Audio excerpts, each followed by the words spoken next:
Assalamualaikum warahmatullahi wabarakatuh.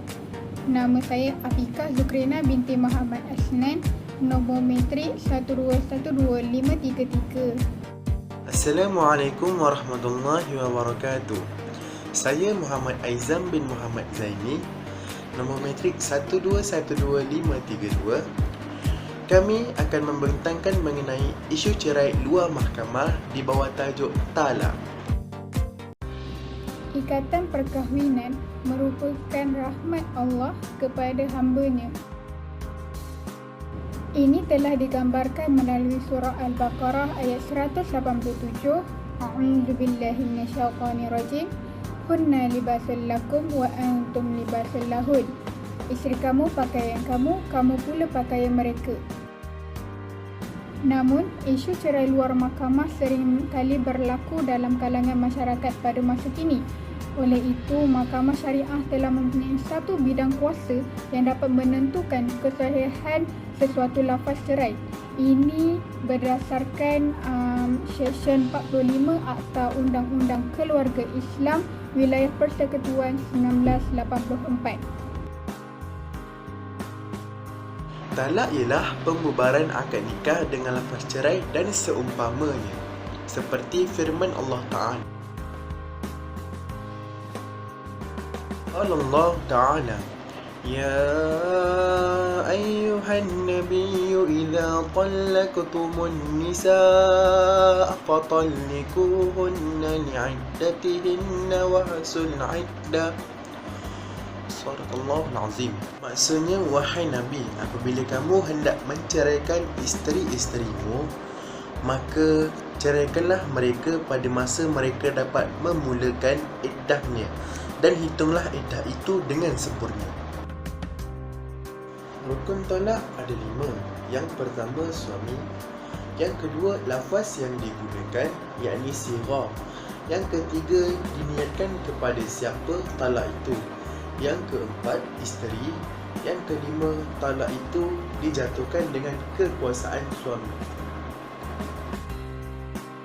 Terdapat 2 jenis penceraian. Yang pertama, penceraian di dalam, yakni dengan izin mahkamah. Dan yang kedua pula, penceraian di luar, yakni tanpa izin mahkamah. Terdapat 3 persoalan mengenai isu cerai luar mahkamah. Persoalan yang pertama adalah bagaimana hendak menentukan sah ataupun tidak sesuatu perceraian di luar mahkamah. Mahkamah akan melihat kepada rukun-rukun talak. Apabila sempurna kesemua rukun talak, iaitu ada suami, isteri, sirah, qasad, dan talak itu dijatuhkan atas kekuasaan suami, maka sabitlah perceraian tersebut. Jika wujud ketidakpastian dalam salah satu daripada kelima-lima rukun talak, maka perceraian tersebut tidak jatuh. Kebiasaannya, mahkamah akan meminta suami untuk melakukan sumpah syar'i terhadap talak yang dilakukan, termasuklah jika talak tersebut melalui pesanan SMS.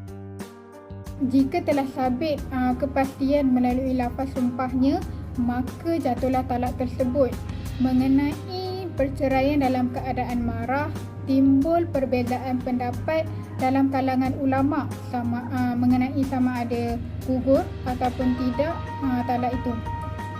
Mengikut sebahagian ulama, jatuh talak yang dilafazkan dalam keadaan marah kerana perasaan tersebut masih boleh dikawal oleh seseorang.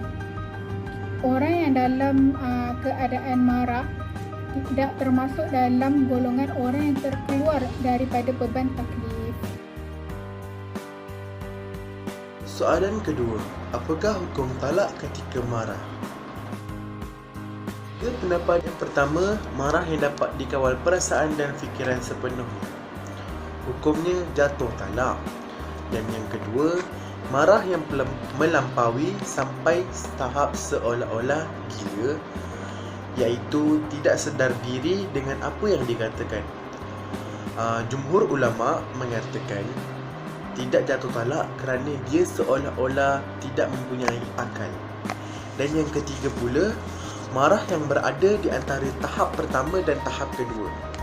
Ulama' berselisih pendapat pada hukum jatuh talak dan perlu dilihat pada aspek dalil. Justru, sebagai langkah menentukan sama ada jatuh atau tidak, lafaz penceraian dalam keadaan marah hendaklah dimaklumkan kepada mahkamah syariah memandangkan ia mempunyai bidang kuasa untuk menentukan keahlian kesahihan penceraian yang dilafazkan dalam keadaan marah. Persoalan yang ketiga adalah apakah hukum dan prosedur cerai luar mahkamah?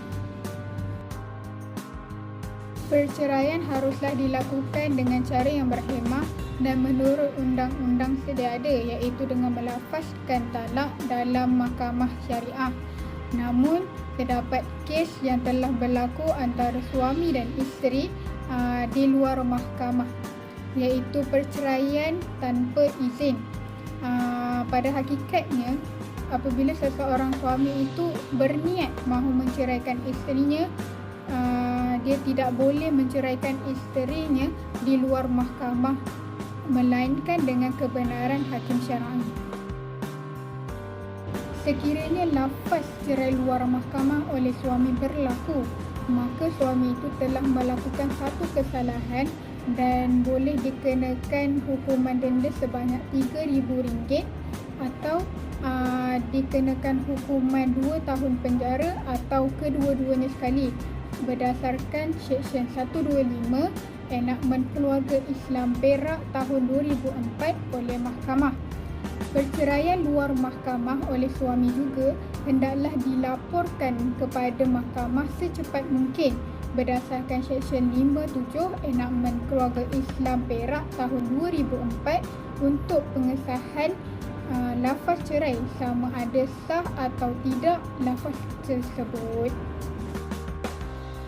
Pasangan suami isteri harus memohon pengesahan penceraian tersebut di bawah Seksyen 55A.